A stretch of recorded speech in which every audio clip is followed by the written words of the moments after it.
Bismillahirrahmanirrahim. Assalamu alaikum student. Welcome to the online biology class of DPS and IC Khushab.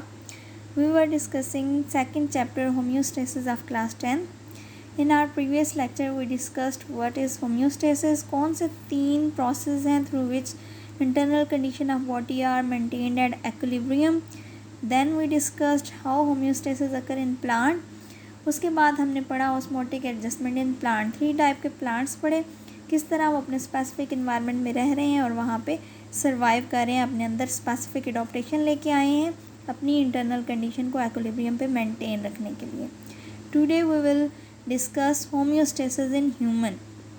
Like other complex animal, human में भी highly developed mechanism है to maintain internal condition of body at equilibrium. हमने homeostasis के आगे 3 process पढ़े, उनकी definition, what is osmoregulation, thermoregulation and excretion. Osmoregulation में हमने पढ़ा बॉडी अपना इक्विलिब्रियम मेंटेन रखने के लिए किस तरह से सॉल्ट और वाटर कंटेंट का बैलेंस मेंटेन रखती है. थर्मोरेगुलेशन में टेम्परेचर मेंटेनेंस की बात की, और एक्सक्रीशन में बॉडी में मौजूद जो मेटाबॉलिक वेस्ट प्रोड्यूस हुए हैं वो बॉडी से बाहर कैसे एलिमिनेट होते हैं. अब ह्यूमन में किस तरह से ये तीनों प्रोसेस हो रहे हैं, वो कौन से ऑर्गन हैं जो होम्योस्टेसिस को या इन तीनों प्रोसेस को प्रॉपर वे में लेके बॉडी को एक्विलिब्रियम पे मेंटेन रख रही हैं या बॉडी का बैलेंस मेंटेन रख रहे हैं.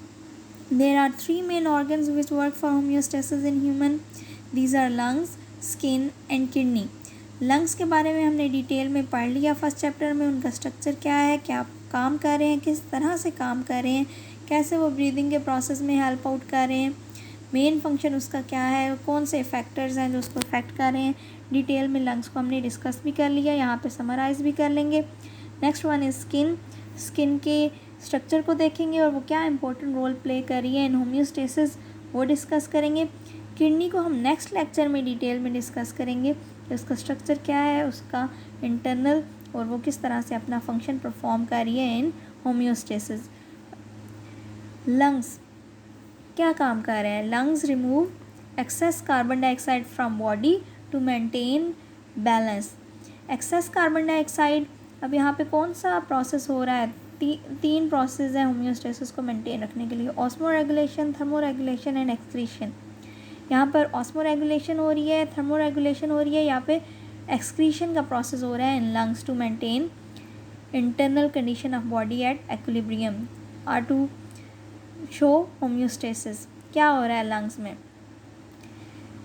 ऑस्मोरेगुलेशन नहीं हो रही, उसमें सॉल्ट और वाटर की बात की है उसके बैलेंस के मेंटेन रखने की. थर्मोरेगुलेशन में टेम्परेचर मेंटेनेंस की बात की है. यहाँ पर एक्सक्रीशन का प्रोसेस हो रहा है. एक्सक्रीशन में हमने पढ़ा मेटाबॉलिक वेस्ट को बॉडी से बाहर रिमूव करना. कार्बन डाइऑक्साइड एक केमिकल रिएक्शन के रिजल्ट में प्रोड्यूस हो रही है. So carbon dioxide is a metabolic waste which is very toxic for cells. तो इस एक्सेस कार्बन डाइऑक्साइड का बॉडी से बाहर रिमूव होना ज़रूरी है. लंग्स होम्योस्टेसिस के प्रोसेस में बॉडी के इंटरनल बैलेंस को मेंटेन रखने के लिए इस एक्सेस कार्बन डाइऑक्साइड को किस तरह से रिमूव कर रहे हैं और कैसे अपना बैलेंस, इंटरनल बैलेंस जो बॉडी का है वो मेंटेन रख रहे हैं, ये हम आगे देख भी लेते हैं और डिटेल में आपने पहले पढ़ भी लिया है. नेक्स्ट, सेकेंड जो ऑर्गन है which work for homeostasis, that is skin. Skin 2 important role play कर रही है. थर्मोरेगुलेशन का काम भी कर रही है, इसके अलावा ऑस्मोरेगुलेशन का काम भी कर रही है.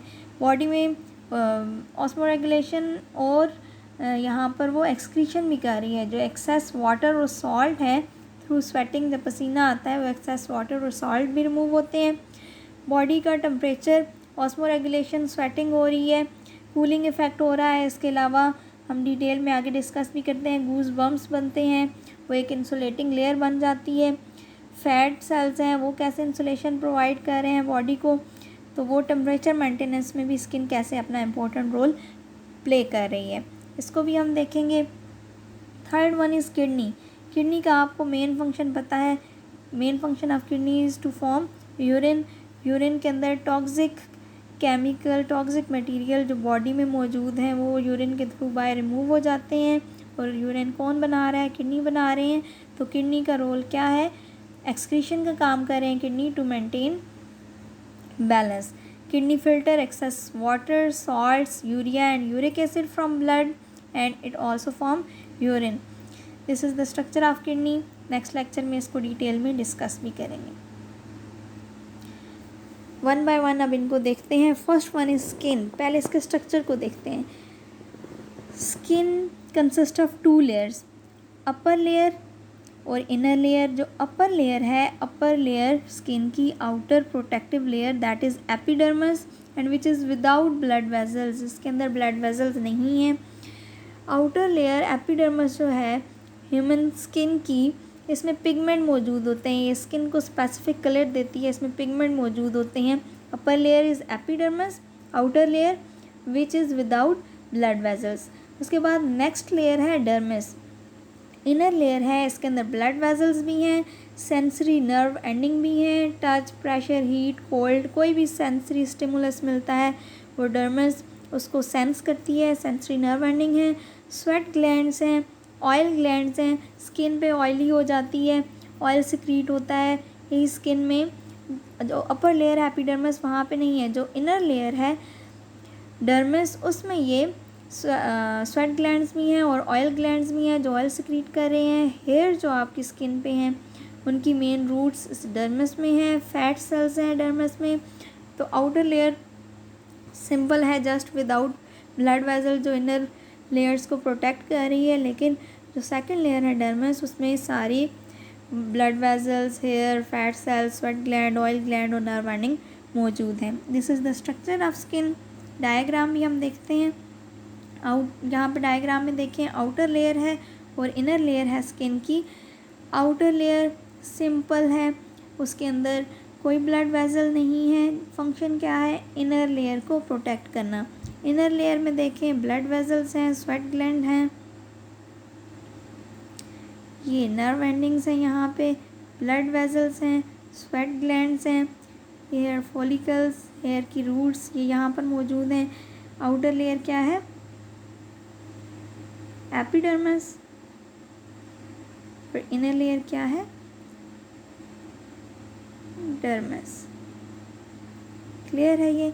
Outer layer epidermis, protective layer, inner layer is dermis which have sensory nerve ending, blood vessels, sweat glands, oil glands। और ये फिर किस तरह से अपना फंक्शन परफॉर्म करेंगी? ये यहाँ पे नीचे फैट्स भी हैं, ये वाला पार्ट, ये यहाँ पे ये फैट सेल्स भी मौजूद हैं। This is the structure of skin. अब वो अपना इम्पोर्टेंट रोल होम्योस्टेसिस में कैसे परफॉर्म कर रही है।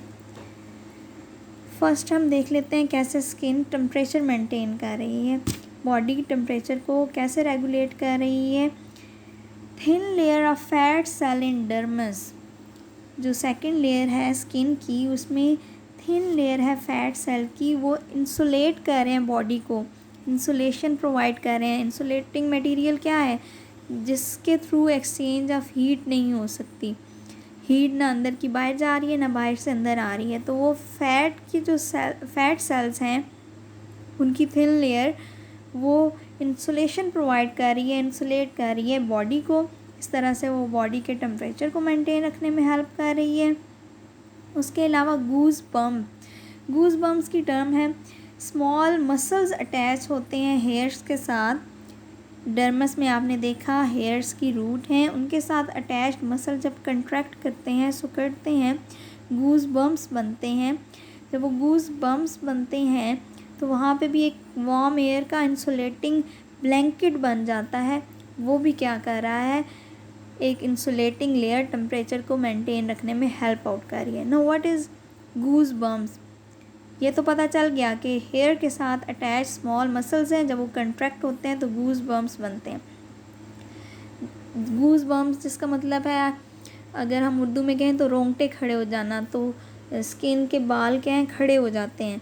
या सर्दियों में देखें विंटर सीज़न में जब सुबह आप उठते हैं तो मोस्टली आप अपने आर्म्स पे देखें तो वो स्किन के जो हेयर्स हैं वो उठे हुए होते हैं ऊपर की तरफ, और उसके दरमियान, उन हेयर्स के दरमियान वार्म एयर ट्रैप हो जाती है और वो एक इंसुलेटिंग ब्लैंकेट का काम कर रही होती है जो बॉडी के टेम्परेचर को मेंटेन रखने में हेल्प आउट करती है। This is the diagram, you can see the goose bumps. ये क्या है? इन हेयर के साथ जो ये जो हेयर्स उठे हुए हैं इनके साथ मसल जो अटैच है, जब वो कंट्रैक्ट करते हैं, सिकुड़ते हैं, तो ये इस शेप में आ जाते हैं हेयर्स। इनको कहते हैं गूज बम्प्स। और इन हेयर्स के अंदर एयर ट्रैप हो जाती है। वो वार्म एयर एक इंसुलेटिंग ब्लैंकेट के तौर पर काम करती है और बॉडी के टेम्परेचर को मेंटेन रखती है। ये एक फंक्शन है स्किन का, टेम्परेचर मेंटेनेंस का। दो तरीके हैं जिसके थ्रू टेम्परेचर मेंटेन हो रहा है, टेम्परेचर रेगुलेशन हो रही है बॉडी में through skin. First one, dermis में मौजूद thin layer of fat cells, वो इंसुलेशन प्रोवाइड कर रही है। सेकंड, गूज बम्प्स यानी small muscle attach to hair, जब वो कंट्रैक्ट करते हैं गूज बम्प्स बनाते हैं जिसमें एयर ट्रैप हो जाती है और वो बॉडी बैलेंस को, बॉडी के टेम्परेचर को बैलेंस कर रही है, मेंटेन रख रही है। नेक्स्ट अगर हम बात करें स्वेट ग्लैंड्स की, स्वेट ग्लैंड्स का क्या फंक्शन है? पसीना आता है। पसीना जब आता है तो उसके थ्रू एक तो एक्सेस अमाउंट में वाटर, सॉल्ट या अदर जो मेटाबॉलिक वेस्ट हैं, यूरिया, यूरिक एसिड, वो स्वेट के थ्रू रिमूव होते हैं। एक्सक्रीशन का एक काम कर रहा है। इसके अलावा जब पसीना आता है तो वहाँ पर कूलिंग इफ़ेक्ट प्रोड्यूस होता है। वाटर जब एवेपोरेट होता है, उसकी एवेपोरेशन से बॉडी में जो हीट है, एक्सेस बॉडी हीट, वो निकल जाती है और वहाँ पे कूलिंग इफ़ेक्ट फील होता है। This is the function of sweat gland. तो यहाँ पर भी टेम्परेचर मेंटेन रखने में भी एक रोल प्ले कर रहा है। स्वेट ग्लैंड्स के थ्रू भी टेम्परेचर मेंटेन हो रहा है। इसके अलावा स्वेट ग्लैंड्स क्या कर रहे हैं? Through sweat excess water, salt, urea, uric acid, these different type of metabolic waste पसीने के थ्रू ये बॉडी से बाहर रिमूव कर रहे हैं। तो स्किन का यहाँ पर भी क्या रोल है? थर्मो रेगुलेशन के साथ साथ एक्सक्रीशन का काम भी कर रही है स्किन। डायग्राम है स्किन की। नेक्स्ट हमारे पास जो सेकंड ऑर्गन है which work for homeostasis, that is lungs. Lungs का मेन फंक्शन क्या है? To remove excess carbon dioxide and keep it in balance. Lungs क्या करते हैं? ब्लड के अंदर कार्बन डाइऑक्साइड की कंसंट्रेशन को मेंटेन रखते हैं। कैसे मेंटेन रखते हैं? एक्सेस अमाउंट में कार्बन डाइऑक्साइड जब प्रोड्यूस हो जाती है बॉडी में तो लंग्स के थ्रू वो बॉडी से बाहर निकल जाती है। कार्बन डाइऑक्साइड बॉडी में प्रोड्यूस कैसे होती है? सेलुलर रिस्पिरेशन का process which is energy yielding process, जिसमें एनर्जी प्रोड्यूस होती है, उसमें बाय प्रोडक्ट कार्बन डाइऑक्साइड भी प्रोड्यूस होती है। By the breakdown of food, वो कार्बन डाइऑक्साइड सेल के अंदर रहेगी तो नुकसानदेह है, हार्मफुल है, टॉक्सिक है। सेल से वो डिफ्यूज़ हो जाती है इनटू टिश्यू फ्लूइड। सेल के अंदर रिस्पिरेशन का प्रोसेस हो रहा है, सेल में वो कार्बन डाइऑक्साइड प्रोड्यूस हो रही है। That carbon dioxide diffuses from cell into tissue fluid और टिश्यू फ्लूइड से वो ब्लड में एंटर हो जाती है carbon dioxide. That blood which contain carbon dioxide move toward the lungs. Lungs में आपको पता है एल्वेलाई का पार्ट है, उसके इर्द गिर्द ब्लड कैपिलरीज हैं। यहाँ पे एक्सचेंज ऑफ गैसेस हो रही है, कार्बन डाइऑक्साइड बाहर जा रही है, ऑक्सीजन अंदर आ रही है। तो इस तरह से लंग्स के through excess amount of carbon dioxide cell से टिश्यू फ्लूइड में डिफ्यूज़ होने के बाद ब्लड में एंटर होती है और फिर ब्लड से लंग्स तक पहुँचने पर वो एयर से रिमूव हो जाती है आउटसाइड द बॉडी। तो मेन फंक्शन लंग्स का क्या है? To remove excess carbon dioxide. और कार्बन डाइऑक्साइड क्या है? एक मेटाबॉलिक वेस्ट है, एक मेटाबॉलिज्म, एक केमिकल रिएक्शन में प्रोड्यूस होने वाली बाई प्रोडक्ट है। तो यहाँ पर लंग्स क्या काम कर रहे हैं? एक्सक्रीशन का काम कर रहे हैं और होम्योस्टेसिस को यानी बॉडी के इंटरनल इन्वायरमेंट को, इंटरनल कंडीशन को मेंटेन रख रहे हैं, उसका बैलेंस मेंटेन रखने का काम कर रहे हैं लंग्स, जो सेकंड ऑर्गन है which work for homeostasis in human. Third हमने पढ़ा कि किडनी इंपॉर्टेंट रोल प्ले कर रहा है फॉर होम्योस्टेसिस। कैसे? यूरिन फॉर्मेशन के through excess amount of salt, water, urea और यूरिक एसिड को रिमूव करके। अब किडनी किसका पार्ट है? Kidney is the part of urinary system of human. Human के यूरिनरी सिस्टम को इस चैप्टर में डिटेल में डिस्कस किया हुआ है। Excretory system of human is called urinary system. वो पूरा सिस्टम जिसके थ्रू एक्सक्रीशन का प्रोसेस हो रहा है, मेटाबॉलिक वेस्ट को बॉडी से बाहर रिमूव किया जा रहा है, उस एक्सक्रीटरी सिस्टम को और क्या नाम दिया जाता है? Urinary system, because in this process urine is formed में, और वो मेटाबॉलिक वेस्ट जो प्रोड्यूस हो रहे हैं और बॉडी से बाहर एलिमिनेट होने हैं वो यूरिन के थ्रू एलिमिनेट हो जाते हैं। यूरिनरी सिस्टम क्या है? Excretory system of human is called urinary system. और पार्ट्स क्या हैं यूरिनरी सिस्टम के?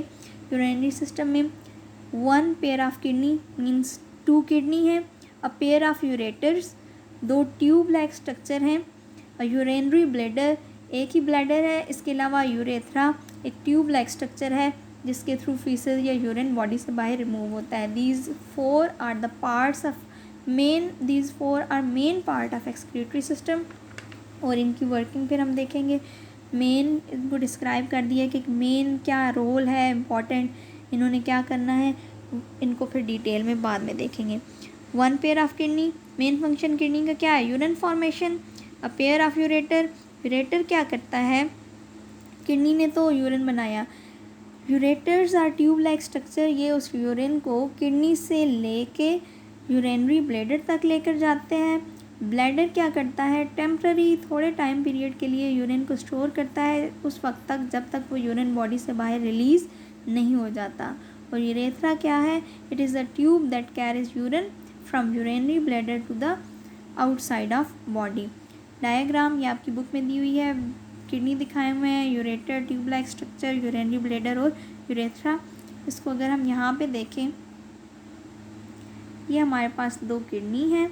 किडनी का फंक्शन क्या है, मेन यूरिन फॉर्मेशन। उसके बाद ये येलो ट्यूब्स जो हैं, दीज येलो ट्यूब्स, ये क्या हैं, यूरेटर।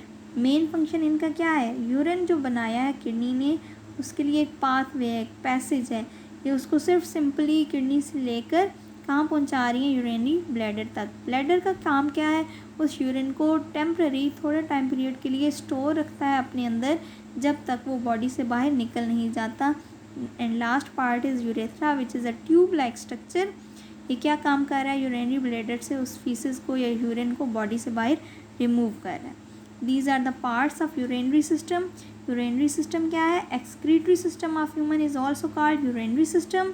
4 मेन पार्ट्स हैं, pair of kidney, pair of ureter, a bladder and a urethra. Kidney का काम यूरिन बनाना, यूरेटर का काम सिंपली एक पैसेज प्रोवाइड करना और उसको ब्लैडर तक ले जाना, यूरिनरी ब्लैडर का काम उसको टेम्पररी स्टोर करना और यूरेथ्रा का काम उसको बॉडी से बाहर निकालना।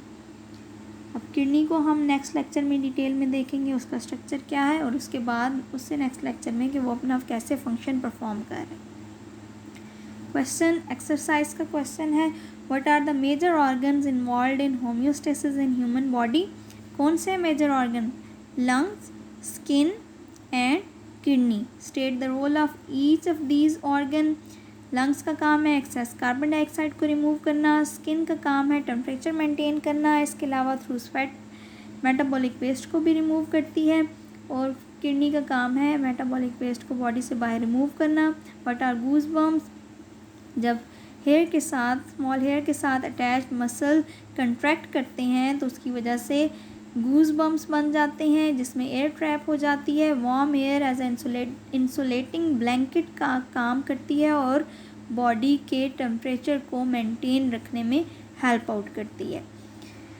These are the question related to these topic, और ये सारे टॉपिक डिटेल में करना है। स्किन, उसका स्ट्रक्चर, वो कैसे इंपॉर्टेंट रोल प्ले कर रहा है होम्योस्टेसिस में। लंग्स, उसको समराइज़ किया हुआ है, डिस्क्राइब किया हुआ है, कैसे वो 3-4 लाइन्स में बताया हुआ है। कार्बन डाइऑक्साइड को बॉडी से बाहर रिमूव करता है, और किडनी का काम क्या है, मेटाबॉलिक वेस्ट को बॉडी से बाहर रिमूव करना। उसके स्ट्रक्चर को नहीं बताना, जस्ट फंक्शन बताना है, समराइज़ करना है कि किडनी क्या कर रहा है, यूरिन फॉर्मेशन कर रहा है और ब्लड में से फिल्टर कर रहा है excessive amount of salt, water, urea, uric acid and other metabolic waste which are produced in body.